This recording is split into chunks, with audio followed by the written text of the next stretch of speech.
Hola, pues seguimos con más y con una, pues ahora sí presencia, ¿verdad? Como cada semana de nuestro querido doctor Carlos Flores para hablarnos del tema, pues muy de boga, el COVID o gripe. ¿De qué está usted enfermo, verdad? Y no hay que, pues, confundirlo y cómo tratarlo, doctor. Bienvenido, ¿cómo estás? De bocos. La verdad bocos. es que ahorita en esta temporada estamos todos súper enfermos, niños, adultos, adultos mayores, el tío, el primo, el abuelito, todos. Por todos lados vemos la enfermedad. Chicos, muy buenos días a todos en casa. Por todos lados vemos la enfermedad. Si no es el primo, es la vecina, es el tío, es alguien. Pero les aseguro y les afirmo que sabemos de alguien en nuestro círculo, probablemente en círculos cercanos, en la familia, en el núcleo, que está enfermo de alguna infección de vías respiratorias. ¿Por qué? Porque estamos justo en el momento en donde se nos combina los procesos alérgicos, los procesos infecciosos causados por bacterias y los procesos causados por virus. Dentro de estos, de los procesos causados por virus, están el coronavirus como uno más de todos, y ya entendamos que así va a ser. ¿Hay que cuidarnos? Sí. Y no sé, ¿a quién se le ocurrió que la cepa, esta cepa que estamos cursando en este momento, le pusieron un nombre demasiado agresivo? No sé si has escuchado, Gaby, que ahora le llaman a esta cepa el perro del infierno. ¿A quién se le ocurre? O sea, entendamos algo, no es un asunto de que nos tenga que asustar que se le llame así a la cepa. Se le tiene que reconocer como un riesgo, pero no se trata de salir corriendo. De por sí. Así es. La verdad, eso El nombre. a mí me genera De muchísimo, entrada da mucho muchísimo miedo. disconfort. Dices, ¿qué me va a dar? Exacto, y eso es lo que más preocupa. O sea, hijo, o sea, ¿cómo se les ocurre, en verdad? No, Eso sí me afecta mucho. ¿Cómo se les ocurre ponerle un nombre tan agresivo? Entendamos que sí es una enfermedad que nos puede poner en riesgo. El único síntoma que podría variar a lo que ya conocemos de las infecciones de vías respiratorias, es decir, a lo que ya conocemos de mocos, de congestión nasal, de gripa, de ojos llorosos, dificultad para respirar, tos, a esto, fiebre, correcto, se le agrega el riesgo de que nuestro paciente que cursa con COVID tenga tenga evacuaciones líquidas, que no podríamos considerar como diarrea porque no cumple con la característica clínica de diarrea, de la frecuencia y de la cantidad de evacuaciones. Pero sí, una de las características es que hay evacuaciones líquidas.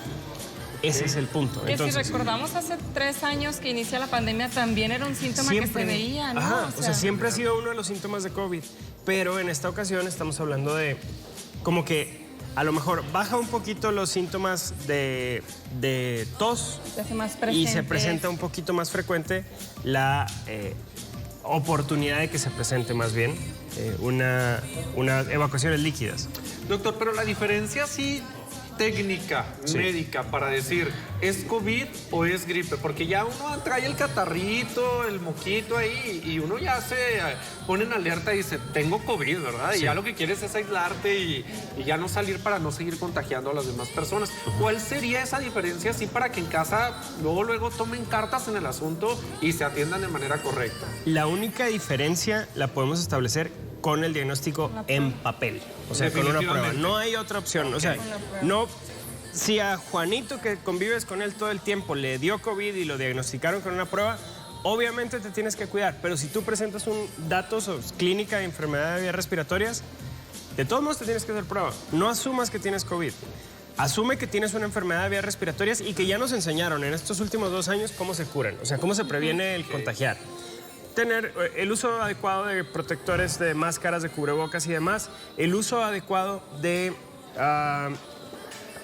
el contacto entre personas, es decir, mantener la distancia y cosas por el estilo, el aseo de manos. Entonces, todos estos son mecanismos infalibles porque ya lo vimos, porque ya logramos salir varias veces de brotes pandémicos. Entonces, entendamos que así es como nos debemos de prevenir.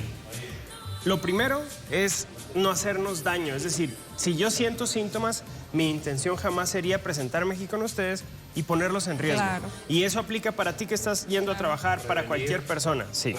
Eso es lo primero. Lo segundo, o sea, primero, no hacer daño. Lo segundo, no prever. No, Ok. prever. O sea, hay que prever más bien, ese sería el segundo paso. Y el tercero es curarse. O sea, el tercero ya es tomar acciones en cuanto a cómo debemos de curarnos y a qué es lo que debemos tomar. La automedicación, como decía Gaby, es